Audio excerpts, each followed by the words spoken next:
is my guest. I could be wrong. It could be their first public appearance on a show. So let me bring them on and see if we're okay with the sound. Hello. Hi. Hello. Greetings, greetings. This is the first time we make a face to face, virtually or in person, but this is it. Yeah. I'm Heather. I'm Madison. I'm Hunter. Hunter. Alrighty. Well, pleased to meet you, Heather, Madison, and Hunter. And then my husband is taking care of the farm. Oh, that's cool. Okay. Well, hence the goat farm. So I was showing off some of your products a little earlier, and last night I was showing off even more of them because I stocked up during Christmas during your sale, and I saw it. I'm like, I'll take advantage of this sale. We stocked up on a bunch of stuff.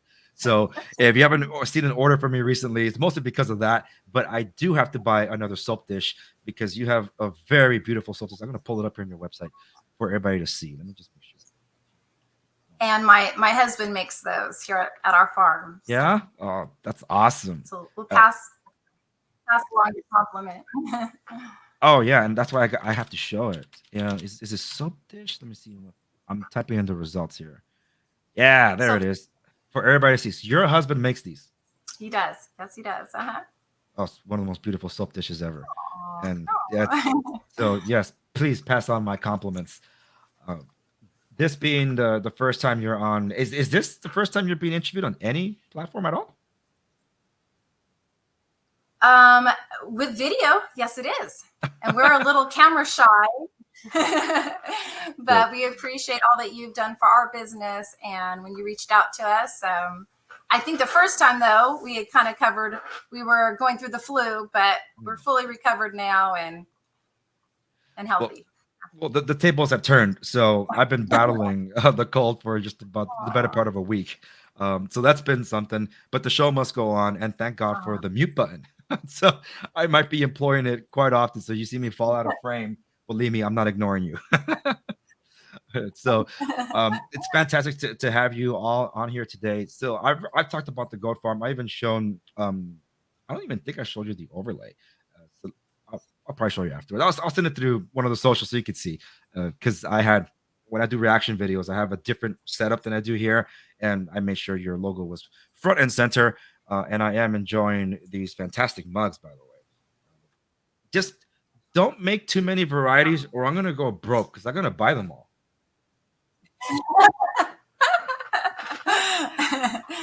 Yeah, we were considering other colors, but we haven't so far added anymore. Boy, you heard it here first, folks. What colors are we talking about? You guys were looking at them. It was very early in the process of looking. Red. I think we had talked about red and yellow. I think we had thought about a yellow and a blue. Guys, yeah, it was kind of fun. And you guys make these in house? Do you make these in house? No, we order them from a company that makes them here in the USA, which is very rare. It took a while to find them, but we buy from them. And even though they're a little bit pricier, or quite a bit pricier than what you would get from, custom mugs from China, it's definitely worth it. And I agree. That has been a big conversation. And if you heard a little bit before I brought you on, one of the criticisms, not just towards Steven Crowder's Louder with Crowder, but also with the Daily Wire, where like, why are your tumblers and mugs China-based? Why don't you make them US-based? Because of what you just mentioned, the barrier of cost. Who's going to pay that much for bulk orders? It's a lot of money, and some companies just can't handle that kind of scale. So that has been one of the drawbacks. And even Steven Crowder said, hey, if there's an American-based company out there that can handle this kind of load, call me so we can do it that way. And so far, it's been a year, and no one's been able to take him up on that offer. I think people really lose sight of that. So being a small business owner and operator myself, and I have a lot of friends that are small business owners and operators, and we're here in the Democratic People's Republic of California, where it's the most anti-business state, maybe outside of New York. But I think California wins by a mile on that front. I've seen businesses start and then just go kaput. Just recently, a local coffee roaster, they couldn't even afford to have like an open location. So they just like a pop-up shop just popping up every now and then, and they would do a lot of farmers markets, and that's how I discovered them. I try to have them on the show, but unfortunately, they just left for Michigan. I'm like, why'd you leave for a different blue state? But they left for Michigan, and it's going well for them, which is good. But it's just sad to see another small business leave. Wow. Um, and I think yours is doubly difficult because you're not just a small business; you're also a farm. Can you tell the audience that just Yeah. doesn't understand agriculture or life that like that? What's it like to be a small business and a small well, a farm business? Okay, Maddie. Well, I mean, they are separate operations, obviously, but the business is where they overlap because we use our own raw goat milk, which we use in all of our soaps and one of our lotions. And we all pitch in to work on both the farm and the business. My brother and I mainly handle the business with making the products and fulfilling orders, and that allows my parents to work on the farm. And it's a family effort. We all pitch in where we're needed, whether that's with the business or with the farm. Yeah. And I'm glad you highlighted that because that's what I assumed. Like these are two different jobs entirely. Because there's the product front, and then there's those that manufacture the raw materials, which is the farm. So as there's a lot of overlap in what I do. So I'm a real estate broker. That's not the family business though. The family business is construction, residential construction and repairs. So that's the business that I operate. Obviously, not doing that right now because I'm doing the show. But when I do that as the operations real estate broker for the buy sell trade side, I'm also a property manager for the units that we have throughout Los Angeles and Orange County. So there is some overlap, but people don't understand that they're all very different. There's different licenses for all these different things, different maintenance of stuff, and just trying to manage all that is tough. But it's for what I do, what I'm able to do from a captain's chair, really, is not the same when you're really hands on. And when I think about farmers, because my father, Salvadorian, I'm pure blood Salvadorian. My father, born and raised in El Salvador, would tell me these stories about the farms and the just raising the animals in what was really a very impoverished country at the time and war torn too, as communism was spreading everywhere, and then eventually a civil war. Well, just hearing those stories, like I don't know what my life would have been like had I been raised on a farm. So I remember this one Super Bowl, back when Super Bowls were good, and they didn't have all this woke stuff. There was a 1 minute Dodge trailer for "And God Made a Farmer," the sermon by Pat Harvey. I bawled my eyes out. It was so powerful just thinking of my father. And my wife sitting next to me and said, "Why are you crying?" I was like, "That's talking about my dad." Because I understood the work. And over here, I feel farms are difficult. It, I hear about agricultural subsidies. Are those more for like the big old farms, or is there some kind of assistance also for small farms? Well, we've been homesteading since what, for the last 8 years. Yeah. And so we're a small farm. We have obviously the goats, and we have cattle, just a small herd, horses, chickens for laying eggs, rabbits, turkeys, duck. But our business, obviously that's our kind of, hate to say our bread and butter, but the farm is something we were doing way before the business, Mhm. which is really homesteading, which we sadly we do less of now because we're busier with the business. Yes. And well, and that's what I heard about with respects to farms. Just because of if it wasn't for some of those assistances, then we probably run out of food. So, but it's even harder when I feel it's smaller because you don't have access to those resources. In our case, when the lockdowns happen, and I kid you not, it's like night and day. We were like, okay, let's to make sure we have our creditors and vendors paid. We went to our local, well, our big bank, which was Wells Fargo, to try to either transfer some money and move it around, or access our lines of credits. They froze everything. I'm like, what's happening here? It's like, well, yeah, we gotta take precautions. We're not doing a bank run. We're moving it from one account to another within Wells Fargo. But they treated it as if we were doing a bank run. I think that's what the banks were afraid of. And what ended up happening was all of our lines of credit were frozen, and we did deplete our capital because there was no income coming in. And the way we operate, just a moment, cough button. I'm not sure if I should be announcing that, but just letting you know that's what I'm doing. But what ended up happening was we were on the verge of just shutting our business down because it's like we weren't gonna. What we're gonna tell our employees? We ran out of money. There's nothing coming in because all the transactions are stopped because the government told them to stop. Then eventually you heard about the PPP stuff. For a small business to get that kind of assistance was all but impossible, especially when the East Coast got first dibs. Like, so by the time we tried to apply, it's like, oh, the PPP is up. Like, what? But they just started taking applications. It's like, yeah, but the East Coast had a 3-hour head start on you. And when you see who applied for the PPP and got it, it's like, those are not small businesses.